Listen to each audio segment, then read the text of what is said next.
Okay, let's start with another example.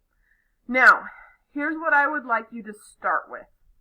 From what we learned in the first video, I would like you to try and fill out, let's see, here's my marker, top 3 rows on your own.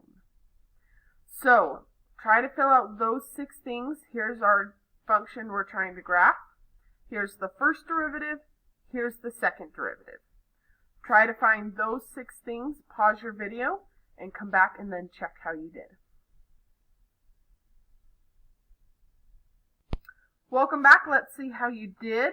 Wholes are anything that cancels on top and bottom. We don't have any of that this time. Y-intercept is when you set your x equal to 0 and simplify. So we should get -2/1, write it as a coordinate point. Vertical asymptotes is when your denominator equals 0. So I factored out my denominator to that. Set it equal to 0. So there's my vertical asymptote. X-intercept, set your numerator equal to 0 and solve. So I did that, got that point and graphed it. And end behavior is when we cross out what is insignificant at infinity. And then simplify. I have more x's on bottom than I do on top. So if that is growing, it's going to go towards 0. So I put these end behavior circles at 0. And then my domain is everything except for x equals 1, because that's my asymptote. Or you could also write it like this, like we have before. So there's all of that part.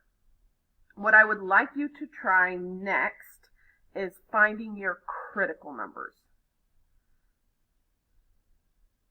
And remember, we have critical numbers are where the equation equals 0 or undefined. AKA, set the numerator equal to 0 and the denominator equal to 0. That's your shortcut. So I want you to try to find the critical numbers for the original, its first derivative, and the second derivative by setting everything equal to 0 and solving.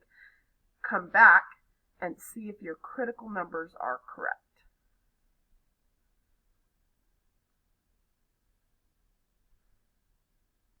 Let's check and see how you did. Critical numbers for the original should be 2/3 and 1, which I put on my original number line. For the derivative should be 1/3 and 1, which I put on my derivative number line. And for the second derivative should be 0 and 1, which I put on my second derivative number line. Now let's zoom in on these number lines and our equations, because now we have to test numbers and fill in these number lines. So once again, I want you to pause, try this part on your own, plug in numbers, make sure you're plugging them into the right equation, and fill in your number lines. And then we'll come back and talk about what those number lines mean and how to graph it.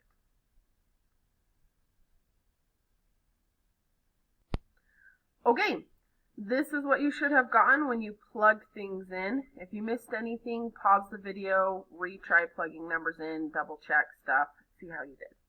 So let's talk about what this means. Now my original, remember, negative on the original means below the x-axis. Positive on the original means above the x-axis. So I'm going to use that and go over here to my graph. So left of 2/3 should all be below the x-axis. Between 2/3 and 1 should all be above the x-axis. And right of 2/3 should all be above the x-axis, positive. Okay, so that's what we know from our original. Now let's look at our derivative. We have a derivative that goes from negative to positive to negative. And keep in mind, this one right here is an asymptote. So looking at this, remember, negative means decreasing. Positive means increasing. So we're going to go decreasing, increasing, decreasing. So looking at this, where does it look like we have some extrema. Because remember, on our first derivative, these critical numbers are possible extrema, meaning possible maximums and minimums. Well, it looks like I might have a minimum here and a maximum here. But wait, I can't have a maximum there because that's an asymptote. Doesn't exist. However, I could have a minimum right there. So we're going to write here to relative minimum points at 1/3, comma, something. Looks like I have some sort of minimum right there. Now remember, oh, and maximums doesn't look like I have any. So let's go back to my minimums. How do I find the rest of this point? Remember, plug it into the original. So if I plug 1/3 into my original, and then I simplify that, you should end up with -9/4. And we can graph that on here. 1/3, comma, -9/4. So 1/3, -9/4 right there. That is going to be a minimum, where I'm going from decreasing to increasing. So we kind of start to see our graph take shape right here. Okay, now let's talk about our second derivative line. Remember, on this one, negative means concave down or frowny face. Positive means concave up or smiley face. So we've got concave down, concave up, concave up. So looking at this, where does it look like I have a point of inflection? Remember, a point of inflection is where it changes concavity. Well, it looks like I have a point of inflection right there at 0. Because that's where I'm going to change concavity. And I plug 0 into my original to get the full point. And you should end up with -2, which, hey, look at that. That's our y-intercept. That's cool. Nice little coinkydink there. Okay. Now, I have all the information I need to finish graphing this. So let's start left of 0. Actually, let's start with our f prime. Left of 1/3, I should be decreasing.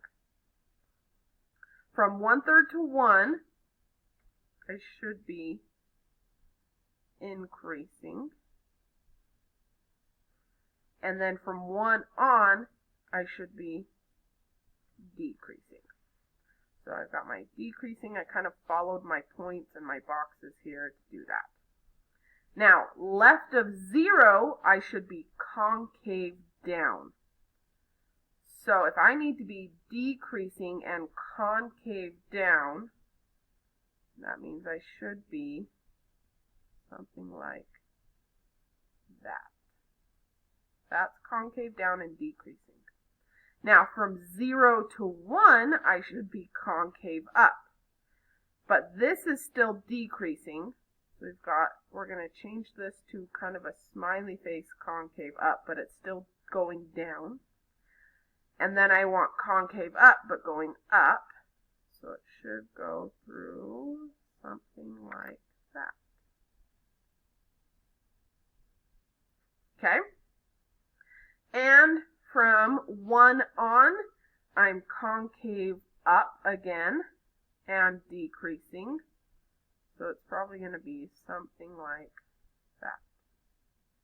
That's decreasing and concave up. And there we go. That's our graph. In the last video, we'll try our last example.